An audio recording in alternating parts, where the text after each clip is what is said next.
Hello everyone, welcome back to my channel your technical expert Udayan Ghosh. আজকে আমরা class 12 computer অ্যাপ্লিকেশনের networking চ্যাপ্টারটি থেকে আলোচনা করব। আগের দিন আমরা নেটওয়ার্কিং চ্যাপ্টারের অ্যানালগ ও ডিজিটাল সিগন্যালের পার্থক্য পর্যন্ত আলোচনা করেছিলাম। আজকের আলোচনা করব তথ্য প্রেরণের ধরন ও নেটওয়ার্কের প্রকারভেদ, এই দুটো টপিককে নিয়ে। এবং এই নেটওয়ার্কিং থেকে পুরোপুরিভাবে সমস্ত টপিক আলোচনা হয়ে যাওয়ার পর আমরা এই নেটওয়ার্কিং থেকে নোট দিয়ে দেব, অর্থাৎ প্রশ্ন এবং নেটওয়ার্কিং চ্যাপ্টার থেকে যত ধরনের প্রশ্ন আসতে পারে সেই তার প্রশ্ন এবং তার উত্তর লিখে আমরা ভিডিও দিয়ে দেব। তার আগে আমরা ভালোভাবে পুরো ব্যাপারটিকে বুঝিয়ে নিচ্ছি, ঠিক আছে? তাহলে আজকের আলোচনার বিষয় প্রথমে থাকবে তথ্য প্রেরণের ধরন। তথ্য প্রেরণের ধরন, এই তথ্য প্রেরণের ধরন তিন ধরনের, এবং সেই তিনটে ধরন কি কি আমি গল্পের মতো করে ভালোভাবে বুঝিয়ে দিচ্ছি। দেখো, এই তথ্য প্রেরণের ধরন হচ্ছে তিন ধরনের, সেটা হচ্ছে simplex mode, half duplex mode আর ফুল ডুপ্লেক্স মোড। সিমপ্লেক্স মোডে কি হয় না, সিমপ্লেক্স মোডে কেবলমাত্র তথ্য একদিকেই প্রেরণ হয়। এই যে ছবিটা তোমরা দেখতে পাচ্ছ, স্টেশন 1 আর স্টেশন 2, তথ্য দেখো ওয়ান ওয়ে ডাইরেকশান, তথ্য একদিকেই প্রেরণ হচ্ছে। তো সিমপ্লেক্স মোডে তথ্য এক প্রান্ত থেকে আর এক প্রান্তে, অর্থাৎ এক দিক থেকে তথ্য প্রেরণ হয় এবং তথ্য প্রবাহটি দেখো একমুখী হয়, অর্থাৎ এ যখন তথ্যকে প্রেরণ করছে তখন এ তথ্যকে গ্রহণ করছে, অর্থাৎ তথ্য প্রেরণ একমুখী হয় এবং তথ্য প্রেরণ একদিক থেকেই সম্ভব হয় এই সিমপ্লেক্স মোডের ক্ষেত্রে। যেমন কিবোর্ড আর কম্পিউটার যদি তোমরা, কিবোর্ড আর মনিটর যদি তোমরা মনে করো, কিবোর্ডে আমরা তথ্য প্রেরণ করি, মনিটর সেই তথ্য হচ্ছে গ্রহণ করে। এটাই হচ্ছে সিমপ্লেক্স মোডের উদাহরণ। হাফ ডুপ্লেক্স মোড কি না, হাফ ডুপ্লেক্স মোডে কি হয় না, হাফ ডুপ্লেক্স মোডে হচ্ছে দুদিক থেকেই ডেটাকে পাঠাতে পারা যায়, কিন্তু সেই ডেটা পাঠাতে গেলে একই সঙ্গে ডেটা পাঠানো সম্ভব হয় না। অর্থাৎ প্রথমজন যখন ডেটা পাঠায়, দ্বিতীয়জন তখন ডেটাকে গ্রহণ করে, আবার দ্বিতীয়জন যখন ডেটা পাঠায়, প্রথমজন তখন ডেটাকে হচ্ছে গ্রহণ করে। এটা হচ্ছে হাফ ডুপ্লেক্স মোডের ধরন। হাফ ডুপ্লেক্স মোডের উদাহরণ বলছে ওয়াকি টকির মাধ্যমে কথোপকথন পদ্ধতি এক প্রকার হাফ ডুপ্লেক্স মোডের উদাহরণ, ঠিক আছে? তাহলে হাফ ডুপ্লেক্স মোডে দুদিকেই তথ্য প্রেরণ করা সম্ভব, কিন্তু একই সময় সেই তথ্যকে প্রেরণ করা যাবে না। প্রথমজন যখন তথ্য প্রেরণ করবে, দ্বিতীয়জন তখন তথ্যকে গ্রহণ করবে, দ্বিতীয়জন যখন তথ্য গ্রহণ করবে, দ্বিতীয়জন যখন তথ্য প্রেরণ করবে, প্রথমজন তখন তথ্যকে গ্রহণ করবে। এটাই হচ্ছে হাফ ডুপ্লেক্স মোড। আর ফুল ডুপ্লেক্স মোডে কি হয়, তথ্য প্রেরণ দুদিকেই সম্ভব এবং সেটা একই সময়ে সম্ভব, অর্থাৎ একই সময়ে তথ্যকে প্রেরণ করা যাবে, আবার তথ্যকে গ্রহণও করা যাবে। এবং এই ফুল ডুপ্লেক্স মোডের ক্ষেত্রে দুটি আলাদা লাইন থাকে, একটা দিক দিয়ে তথ্য প্রেরণ হয় আর একটা দিক দিয়ে তথ্য হচ্ছে গ্রহণ হয়। যেমন হচ্ছে টেলিফোনে কথা বলা, যেখানে কথা বলা ও শোনা দুটো একই সাথে সম্ভব, সেটার ক্ষেত্রে কি হয় না, ফুল ডুপ্লেক্স মোডের তথ্য প্রেরণের ধরনকে গ্রহণ করা হয়ে থাকে, ঠিক আছে? তাহলে ফুল ডুপ্লেক্স মোডে একই সময়ে ডেটা প্রবাহিত হতে পারে এবং সেটা উভয় দিকে হতে পারে। এক্ষেত্রে দুটো লাইন থেকে একদিক থেকে ডেটা প্রেরণ হয় আর একদিক থেকে ডেটা গ্রহণ হয়, যেমন টেলিফোনে কথা বলা ও শোনা একই সাথে সম্ভব, ঠিক আছে? তাহলে এইটা পড়েই তোমরা আশা করছি সিমপ্লেক্স মোড আর হাফ ডুপ্লেক্স মোড আর ফুল ডুপ্লেক্স মোডের পার্থক্য বুঝতে পেরেছো।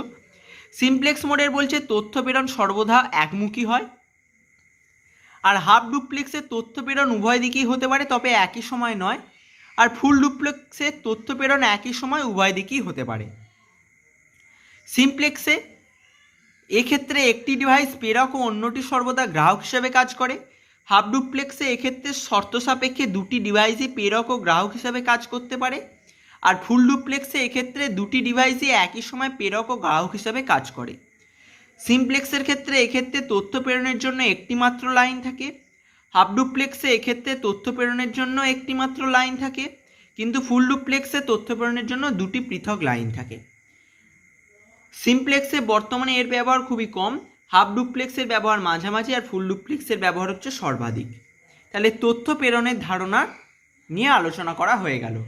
এবার আলোচনা করা হবে নেটওয়ার্কের প্রকারভেদ, অর্থাৎ নেটওয়ার্ক কত ধরনের।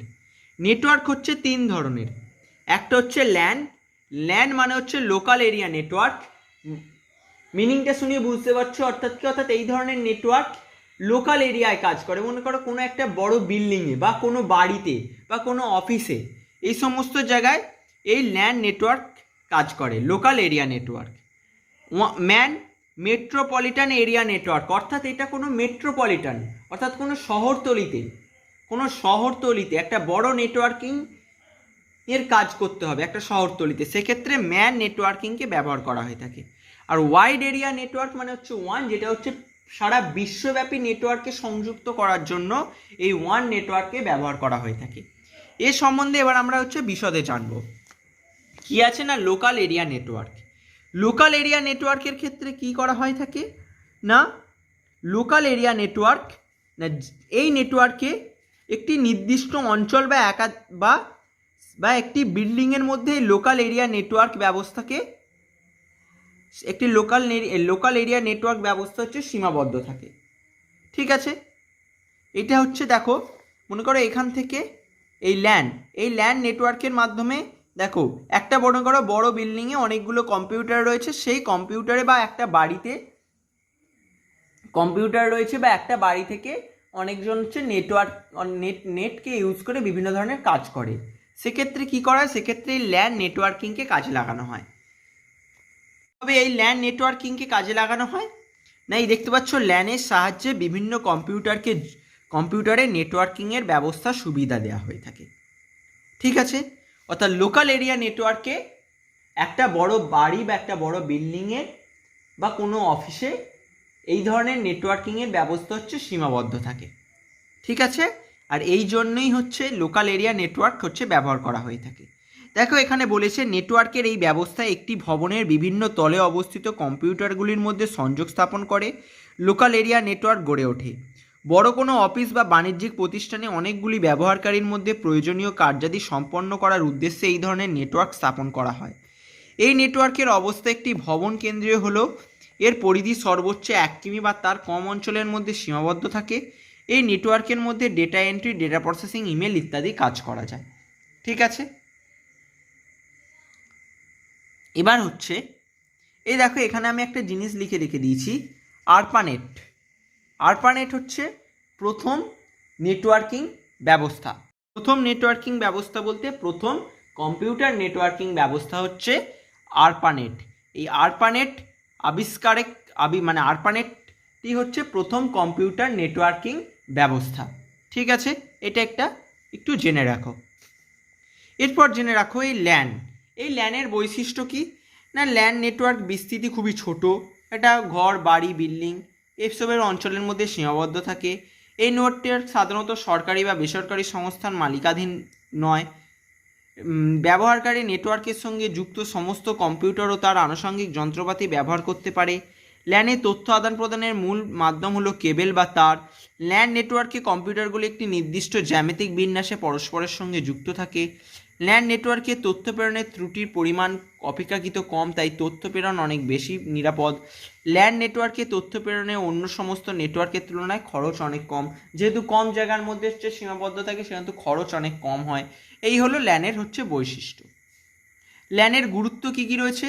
ল্যানের গুরুত্ব রয়েছে, ল্যানের মাধ্যমে শেয়ার বা বন্টন ব্যবস্থা খুব সহজেই করা যায়, ফাইল ট্রান্সফার করা যায়, যুগৎপদ ব্যবহার করা যায়। অর্থাৎ কি যুগৎপদ ব্যবহার হচ্ছে ল্যান নেটওয়ার্কের ক্ষেত্রে যে কোনো অ্যাপ্লিকেশান একই সাথে 2 বা তার অধিক ব্যবহারকারী তার কম্পিউটারে দেখতে পারে বা ব্যবহার করতে পারে।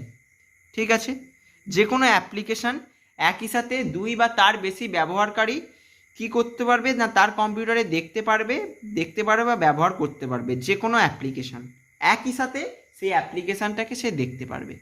বার্তা প্রেরণ করা যায়, সম্পদের সঞ্চয় ও তার প্রয়োজন অনুসারে ব্যবহার করা যায়, তথ্যের নিরাপত্তা করা যায়। ঠিক আছে, এই হলো 6টা ল্যান নেটওয়ার্কের হচ্ছে গুরুত্ব। এরপর হচ্ছে মেট্রোপলিটন এরিয়া নেটওয়ার্ক। এই মেট্রোপলিটন এরিয়া নেটওয়ার্ক কি না, মেট্রোপলিটন শহর বা শহরতলির বিভিন্ন অঞ্চলগুলির মধ্যে বিস্তৃত থাকে নেটওয়ার্কিং ব্যবস্থা। ম্যান হচ্ছে প্রকৃতপক্ষে শহরের মধ্যে অবস্থিত অনেকগুলি ল্যানের সমন্বয়ে গঠিত একটি নেটওয়ার্ক ব্যবস্থা। এটা ছোট কোশ্চেন আসতে পারে যে ম্যান প্রকৃতপক্ষে একই শহরের মধ্যে অবস্থিত অনেকগুলি ল্যানের সমন্বয়ে গঠিত একটি নেটওয়ার্ক ব্যবস্থা। এই লাইনটা হচ্ছে মুখস্থ করে রাখো। আর ম্যান কি? মেট্রোপলিটন এরিয়া নেটওয়ার্ক, যেটি হচ্ছে শহরতলির বিভিন্ন অঞ্চলের মধ্যে হচ্ছে বিস্তৃত থাকে। এই মেট্রোপলিটনের বৈশিষ্ট্য কি না, ফার্স্টেই এর বৈশিষ্ট্য বলে দিয়েছি না, ম্যান বিভিন্ন প্রান্তের ল্যানের সমূহের সমন্বয়ে গঠিত একটি শহরের মধ্যে সীমাবদ্ধ থাকে। এটার বিস্তৃতি 10 কিমি থেকে 120 কিমি। ম্যানের ক্ষেত্রে যোগাযোগের মাধ্যম হিসেবে ফাইবার অপটিক কেবল বা কোঅ্যাক্সিয়াল এই দুই ধরনের কেবল ব্যবহৃত হয়। ম্যানে টেক্সট, চিত্র, গ্রাফিক্স, শব্দ ইত্যাদি সব ধরনের তথ্য প্রেরণ সম্ভব। এই ধরনের নেটওয়ার্কে রুটার, টেলিফোন, মাইক্রোওয়েভ অ্যান্টেনা ইত্যাদি ব্যবহার করা যায়। মেট্রোপলিটনের সুবিধা কি না, ইহা ল্যানের থেকে অনেক দূরবর্তী স্থানে তথ্য আদান প্রদান সক্ষম। তথ্য আদান প্রদানের সুবিধা ল্যান অপেক্ষা অনেক বেশি। ম্যানে সব ধরনের তথ্য প্রেরণ সম্ভব। অসুবিধা, এই ধরনের নেটওয়ার্ক গঠন ও তথ্য পরিবহনের খরচ ল্যান অপেক্ষা বেশি। তথ্য সম্পদ, যেহেতু শহরতলির মধ্যে গড়েছে সেহেতু কি এর খরচ অনেক বেশি হবে। তথ্য সম্প্রসার করতে অনেক বেশি সময় লাগে। এর গঠন ল্যান অপেক্ষা অনেক বেশি জটিল হয়। এই হলো ল্যানের সুবিধা অসুবিধা। এবার হচ্ছে wide area network. Wide area network কি না, বিশ্বব্যাপী ছড়িয়ে থাকা কম্পিউটারের মধ্যে সংযোগ স্থাপন করে তথ্য আদান প্রদান করার জন্য এই ওয়াইড এরিয়া নেটওয়ার্ক বা ওয়ানের প্রয়োজন হয়। বিশ্ববিস্তৃত ভৌগোলিক এলাকা জুড়ে ছড়িয়ে ছিটিয়ে থাকা কম্পিউটার সাধারণত বেসরকারি নেটওয়ার্ক অথবা উপগ্রহ ব্যবস্থার মাধ্যমে তথ্য প্রেরণ করে। এই ব্যবস্থাই হলো ওয়ান। এই ওয়ানের সংজ্ঞাটা কি বলেছে, যে নেটওয়ার্ক ব্যবস্থার মাধ্যমে বিশ্বব্যাপী ছড়িয়ে থাকা কম্পিউটারের মধ্যে যোগসূত্র স্থাপন করে তথ্য আদান প্রদান করা হয় তাকে ওয়াইড এরিয়া নেটওয়ার্ক বলা হয়। ওয়াইড মানে কি? ওয়াইড কথাটার অর্থ হচ্ছে বিস্তৃতি। অর্থাৎ কি? অর্থাৎ এটা হচ্ছে সারা বিশ্বব্যাপী জুড়ে এর বিস্তৃতি রয়েছে। অর্থাৎ সারা বিশ্বব্যাপী জুড়ে ছড়িয়ে থাকে এই ওয়ান নেটওয়ার্ক এবং সারা বিশ্বব্যাপী জুড়ে ছড়িয়ে থেকে তথ্য আদান প্রদান করে। একটা কম্পিউটারের সাথে অন্য একটা কম্পিউটারের মধ্যে যোগসূত্র স্থাপন করে। অর্থাৎ এই ওয়ান নেটওয়ার্কের মাধ্যমে আমরা বিশ্বব্যাপী কি করতে পারি না, বিশ্বব্যাপী ছড়িয়ে থাকা কম্পিউটারের মধ্যে যোগসূত্র স্থাপন করতে পারি, যোগসূত্র স্থাপন করে তথ্য আদান প্রদান করতে পারি। এটাই হচ্ছে ওয়ান নেটওয়ার্ক। এই ওয়ান নেটওয়ার্কের বৈশিষ্ট্য এটা পড়ে ফেলেছো, এখান থেকেই লিখে ফেলতে পারবে কি না। ওয়ান নেটওয়ার্ক ব্যবস্থায় বিস্তৃত ভৌগোলিক এলাকা জুড়ে গড়ে ওঠে। ওয়ানের বিস্তৃতি একটি রাজ্য, দেশ, মহাদেশ বা পৃথিবীব্যাপী হয়। অনেকগুলি কম্পিউটার একসাথে ল্যান গঠন করে। ল্যান নেটওয়ার্কগুলি আবার ওয়ান গঠন করে, অথবা কোনো কম্পিউটার এককভাবে ওয়ান সিস্টেমের সঙ্গে যুক্ত হতে পারে। ওয়ানের যোগাযোগ মাধ্যম হিসেবে তার বা উপগ্রহ ব্যবহৃত হয়। ওয়ানের টোপোলজি ব্যবহার করা হয় তা অনিয়মিত। ওয়ানের তথ্য প্রেরণ সাধারণত 56 kbps থেকে 1.544 mbps এর মধ্যে হয়। ওয়ানের দক্ষতা অনুযায়ী তুলনামূলকভাবে খরচ অনেক কম। আর ওয়ানের বেশিরভাগ পরিষেবাই সরকারি দপ্তরের নিয়ন্ত্রণাধীন থাকে। ওয়ানের সুবিধা আছে আর ওয়ানের অসুবিধা আছে। ওয়ানের সুবিধা কি না, এটি হচ্ছে একটি দেশ বা মহাদেশ ব্যাপী শুধু নয়, বিস্তৃত বিশ্বব্যাপী হওয়ার দরুন পৃথিবীর সমস্ত কম্পিউটার প্রয়োজন অনুসারে একই নেটওয়ার্কের মধ্যে আবদ্ধ করা যেতে পারে। বিশ্বব্যাপী কম্পিউটারগুলি একই নেটওয়ার্কে আবদ্ধ হওয়ার ফলে প্রয়োজন অনুসারে যে কোনো কম্পিউটারে আমরা তথ্য আদান প্রদান করতে পারি। ইমেলের মধ্যে তথ্য আদান প্রদান করার ফলে চিঠি লেখার সময়ও খরচ 2 বাঁচে। এই ওয়ানের মাধ্যমে ইমেলের মাধ্যমে তথ্য আদান প্রদান করা হয় বলে ওয়ানের মাধ্যমে সারা পৃথিবীব্যাপী একটি যোগাযোগ ব্যবস্থা গড়ে উঠেছে। এই নেটওয়ার্কিং সিস্টেমের মাধ্যমে বিভিন্ন কোম্পানি তাদের নিজস্ব ওয়েব পেজ দ্বারা অন্যান্য উপায়ে উৎপাদিত বস্তু বা সামগ্রী বা প্রোডাক্টগুলির বিজ্ঞাপন সারা বিশ্বব্যাপী প্রচার করতে পারছে। এই নেটওয়ার্কিং পদ্ধতির আরেকটি বৃহত্তর অ্যাপ্লিকেশন হলো ইন্টারনেট ব্যবস্থা, যার মাধ্যমে ভিডিও কনফারেন্স, ওয়েব মিটিং ইত্যাদি সম্ভব। ঠিক আছে, অর্থাৎ এই ওয়ানের সাহায্যে কিন্তু ভিডিও কনফারেন্স এই সমস্ত কাজগুলি কিন্তু হয় বা ওয়েব মিটিং ইত্যাদি হচ্ছে। এর অসুবিধা কি? এই নেটওয়ার্কে বিশ্বের যে কোনো কম্পিউটার ইচ্ছা অনুসারে যুক্ত হতে পারে, ফলে সতর্ক না থাকলে ব্যবহারকারী কম্পিউটারে ভাইরাস দ্বারা সংক্রমিত হতে পারে। এই নেটওয়ার্কের গঠন ও তথ্য পরিবহনে খরচ অপেক্ষাকৃত বেশি। তথ্য সম্প্রচারে অনেক সময় ভুলভ্রান্তি থাকতে পারে। তথ্য প্রেরণের গতি অনেক কম হয়। ঠিক আছে, এই হচ্ছে এর সুবিধাগুলো। জাস্ট একবার করে একটু পড়ে নেবে, একদম সিম্পল জিনিস রয়েছে। এবার এই ল্যান ম্যান ওয়ানের পার্থক্য কী রয়েছে না, ল্যান হচ্ছে একটি ছোট ভৌগোলিক পরিধির মধ্যে সীমাবদ্ধ থাকে, অর্থাৎ ঘর বা বিল্ডিংয়ের মধ্যে। আর ম্যান হচ্ছে একটি মেট্রোপলিটন শহর বা কোনো শহর বা সাধারণ শহরতলির মধ্যে সীমাবদ্ধ থাকে।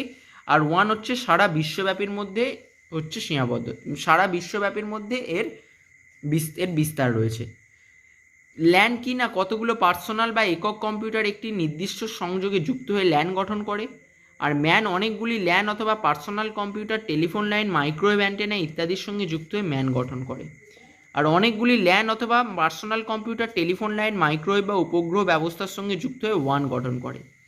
ল্যানের পরিবহন মাধ্যম হিসেবে সাধারণত টুইস্টেপ পেয়ার কেবল বা কোএক্সিয়াল কেবল ব্যবহার করা হয়ে থাকে। এটা একটু পড়ে নেবে ভালো করে না। এর পরিবহন মাধ্যম হিসেবে টুইস্টেপ পেয়ার কেবল এবং কোএক্সিয়াল কেবল। ম্যানের পরিবহন মাধ্যম হিসেবে উচ্চগতির ফাইবার অপটিক কেবল। আর ওয়ানের পরিবহন মাধ্যম হিসেবে ফাইবার অপটিক কেবল ব্যবহার করা হয়ে থাকে। ডেটা প্রেরণ বা সম্প্রচারের গতি দুই নেটওয়ার্কের থেকে অনেক বেশি হয় ল্যান। তার ল্যানের মাধ্যমে খুব সহজেই ডেটাকে খুব দ্রুত গতিতেই হচ্ছে, খুব সম্প্রচারের গতি হচ্ছে বেশি হয় ডেটা প্রেরণ বা সম্প্রসারণের গতি, যেহেতু এটি হচ্ছে কম অঞ্চলের মধ্যে হচ্ছে সীমাবদ্ধ থাকে। আর ম্যান কি, ম্যান ডেটা প্রেরণ বা সম্প্রসারণের গতি ল্যান অপেক্ষা কম, তবে ওয়ান অপেক্ষা হচ্ছে বেশি হয়। আর ডেটা প্রেরণ বা সম্প্রচারের গতি ল্যান অপেক্ষা অনেক কম হয়ে থাকে ওয়ানে। ডেটা সম্প্রচারের খরচ অন্য দুই নেটওয়ার্কের তুলনায় অনেক কম, অবশ্যই কম হবে, সেই একই পয়েন্ট, যেহেতু এটা হচ্ছে কম অঞ্চলের মধ্যে সীমাবদ্ধ। আর ডেটা সম্প্রচারের খরচ ল্যানের তুলনায় বেশি হবে কিন্তু ওয়ানের থেকে কম হবে।